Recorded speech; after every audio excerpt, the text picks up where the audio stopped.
नमस्ते प्रणाम। आप लोग के बीच हम दुल्हन दुराई गीत लेकर आए हैं, सुनिए। आप लोग लाइक सब्सक्राइब शेयर जरूर करिएगा। सुनिए। भारी भारी आजोरी में मोतिया लुटाइबो, दुल्हा दुल्हनिया के आरती उतारबो।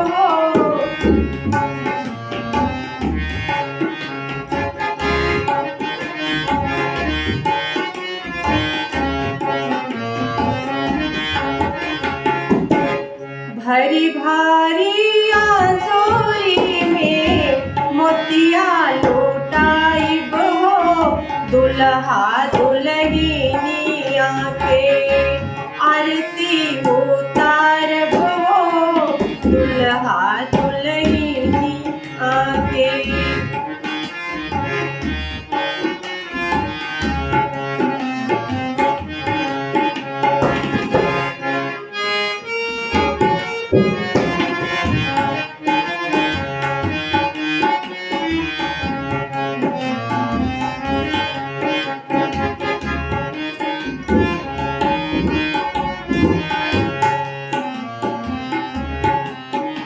सोने के सिंदूर वाली हले ससुबाड़ी ठाड़ हो, खोल बहुअर पलकी के बड़िया मनिया बाबोरी हो, खोल बहुअर पलकी के बड़िया।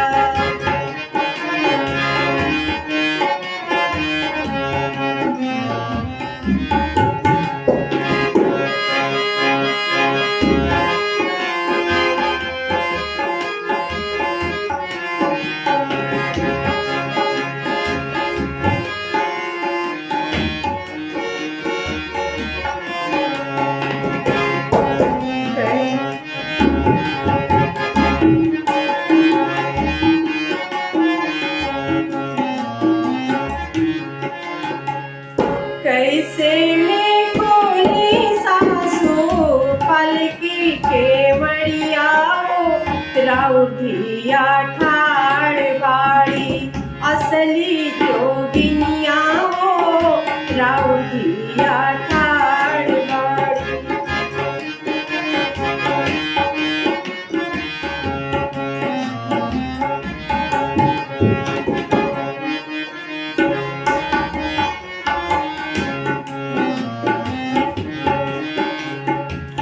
भारी भारी आजोरी में मोतिया लुटाइबो, दुल्हा दुल्हनिया के आरती उतारबो, दुल्हा दुल्हनिया के आरती उतारबो, दुल्हा दुल्हनिया के आरती